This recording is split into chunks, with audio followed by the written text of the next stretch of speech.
Salut tout le monde, donc aujourd'hui on se retrouve dans une nouvelle vidéo. Ça fait hyper longtemps que j'ai pas filmé et je suis trop contente, je suis surexcitée. Donc cette vidéo c'est la deuxième fois que je la tourne parce que j'avais déjà tourné cette vidéo mais il n'y a rien qui allait, c'était le bordel. Du coup j'ai enfin là un petit temps pour la tourner, donc on va vite tourner ça. Donc c'est parti pour cette nouvelle vidéo qui sera comment du coup choisir sa platine.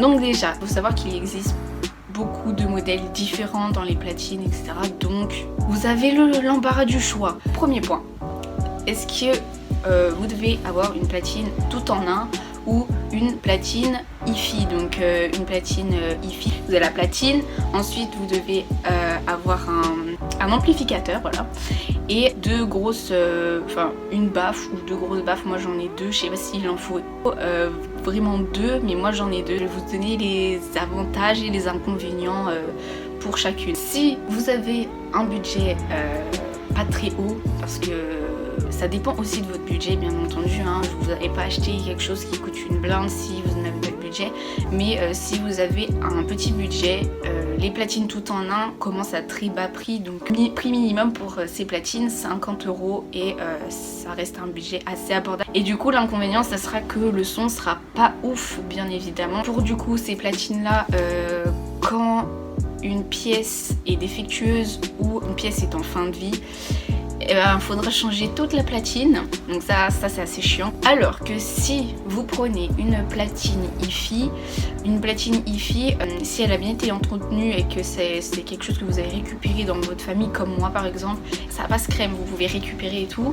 Et si quelque chose, une pièce est défectueuse ou abîmée, vous pouvez du coup la changer, contrairement à une platine tout en un. Pour les platines hi-fi, du coup le son sera de meilleure qualité bien évidemment, et bien sûr puisque il faut avoir plusieurs comment dire, vu que c'est un circuit je sais pas comment dire, mais une platine, si vous achetez une platine hi-fi, il faudra du coup faire un circuit avec l'ampli, machin, les baffes, etc. Il faudra avoir un budget minimum de environ pas moins de 200 € à peu près. Voilà, c'est ce que je disais. Donc attention, je répète, mais les platines hi-fi ce sont une chaîne, donc c'est-à-dire que le son va sortir compressé aux normes RIAA, si je dis pas de bêtises, oui c'est ça, et permet d'atténuer les basses fréquences du son avant la gravure sur vinyle, et ça permet de le restituer au moment de la lecture. Du coup, vous avez besoin d'un amplificateur avec une entrée phono si vous avez du matos chez vous, hein. Faut donc regarder bien d'abord. Si vous avez une platine chez vous qui est déjà pré-amplifiée ou amplifiée, ne prenez pas d'ampli, d'accord, ça sert à rien, c'est inutile. Par contre, si votre platine n'a pas de sortie phono, là vous devez acheter un amplificateur. Voilà, ça c'est pour si vous avez déjà du matos. Ensuite, deuxième point, non, ça fait 4. Deuxième point, il faudra savoir ce que vous voudriez faire avec votre platine. Donc, je m'explique. Une platine classique, elle va lire des 33 tours et des 45 tours. Mais si vous voulez lire des vinyles 78 tours, là il va vous falloir une platine avec une vitesse spéciale, parce que oui, si vous écoutez à un 45 tours, la platine ne tournera pas à la même vitesse que si vous écoutez un 33 tours. Et si vous trouvez chez vous des vinyles à monosillon, donc si vous ne savez pas ce que c'est le monosillon, etc., c'est les tout premiers vinyles, etc. J'ai fait une vidéo en plus sur l'histoire du vinyle où j'en parle. Donc si vous n'avez pas vu cette vidéo, je vous invite à aller la voir. Si vous trouvez des vinyles à monosillon chez vous, il vous faudra une cellule monosillon ou une platine monosillon. D'autres choses à savoir, c'est est-ce qu'il vous faut une platine à entraînement par courroie ou entraînement direct. Donc pour écouter à domicile, c'est préférable d'avoir une platine à entraînement par courroie. Par exemple, les DJ, eux, ils utilisent un entraînement direct, donc par moteur. C'est plus pour les DJ, entraînement direct. Est-ce que vous devez choisir une platine avec la gestion des vitesses manuelles ou automatiques? Bien évidemment, si c'est manuel, bien évidemment la platine coûtera moins cher. Si c'est automatique, bien évidemment le prix va augmenter et ça coûtera plus cher. Donc après là c'est à vous de voir en fonction de votre budget. Moi j'ai manuel, ça passe, hein. C'est juste un bouton en soi, hein. Donc après c'est comme vous voulez. Est-ce que vous devez choisir la fonction USB ou Bluetooth? Si vous voulez port USB, bon après ça c'était plus dans les années 2000. En soi personne écoute avec... Enfin moi personnellement je vois pas l'intérêt, je vois pas du tout l'intérêt en fait d'avoir un port USB ou même la Bluetooth, je vois pas l'intérêt. Bon, même si je pense que maintenant vous trouverez plus de platines avec Bluetooth que port USB parce que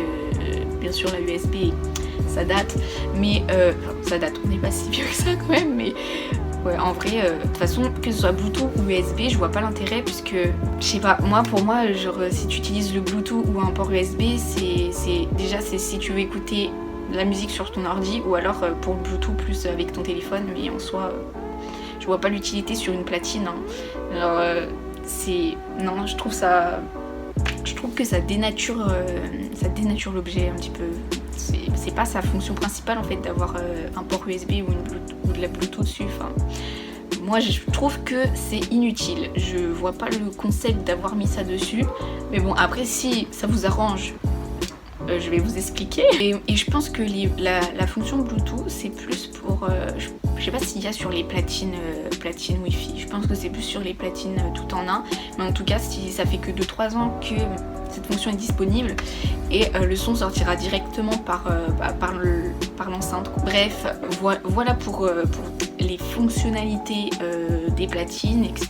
Ensuite, votre style. Si vous préférez le look, l'aspect de votre platine et que vous écoutez très peu, rarement des vinyles, il y a des bruits bizarres.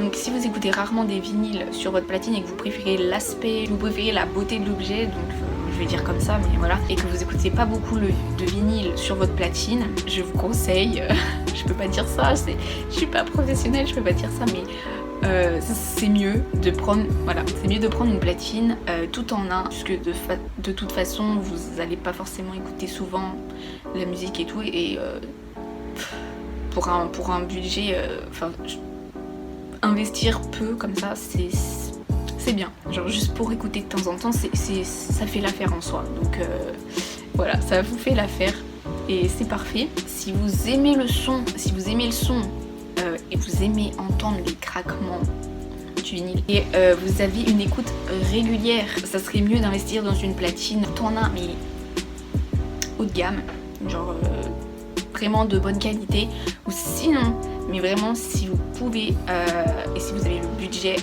investir dans une platine hi-fi et là le son sera encore meilleur et de qualité. Ah oui, et puis si vous investissez là-dedans, après en plus les platines hi-fi sont customisables, donc c'est-à-dire que vous pouvez changer les pièces, que ce soit le bras, le diamant, tout. Vous pouvez changer, c'est plus simple pour changer les pièces, etc. Vous pouvez prendre par exemple hi-fi. Vous pouvez prendre une platine hi-fi où elle est pas très sophistiquée, on va dire. Genre c'est le minimum du minimum. Puis si petit à petit vous voulez changer quelques pièces pour que le son soit de mieux en mieux et que votre platine, soit... J'ai oublié le mot que j'ai utilisé juste avant. Soit meilleure. Et du coup, le dernier point, comment installer votre platine. Déjà votre platine, placez-la bien à l'horizontale. Il faut bien qu'elle soit plate comme ça, bien posée droit, sur un support du coup bien stable, bien stable, et qui permet aucune vibration. Donc moi au départ j'avais un meuble télé et j'avais posé ma platine dessus. Ça fait que moi je suis sur du parquet et quand tu marches sur le parquet, si on marche vraiment fort, le disque sautait. Fallait marcher vraiment sur la pointe des pieds. C'est pour ça, faut bien un truc stable. Et du coup, moi, ce que mon père a fait, c'est qu'il m'a fait un meuble, mais à vinyle sur mesure, et il me l'a fait un meuble surélevé qui touche pas le sol. Du coup, en fait, maintenant, j'ai plus de problème de vibration. Ça, c'est très pratique. Ah oui, du coup, et aussi, il faut éloigner les enceintes du meuble pour pas que ça fasse de vibration avec la musique. Il faut avoir un cache, comme là, ici. ici là j'ai un cache pour éviter bien sûr la poussière sur la platine et pour que le vinyle dure dans le temps. Quand vous le sortez, bien évidemment, il faut le dépoussiérer, etc. avec une petite brossette. Et quand vous avez fini d'écouter, avant de ranger dans la pochette, donnez aussi encore un petit coup de brossette parce que c'est hyper statique un vinyle. Hein. Et aussi, il faut éviter de les ranger vers des sources de chaleur. Et voilà, j'ai terminé de dire ce que j'avais à dire. Je vais vite faire mon outro parce que sinon ça va couper. J'espère que cette petite vidéo vous aura plu, que mon retour vous fait plaisir et n'hésitez pas à me donner des petites idées de vidéos à faire dans les commentaires parce que je me creuse la tête, j'arrive pas à en trouver du tout. Du coup n'hésitez pas à mettre le petit pouce en l'air si ça ferait plaisir pour savoir si cette petite vidéo vous a plu. N'hésitez pas à vous abonner juste en dessous et d'activer la cloche des notifications et je vous dis à la prochaine. Salut!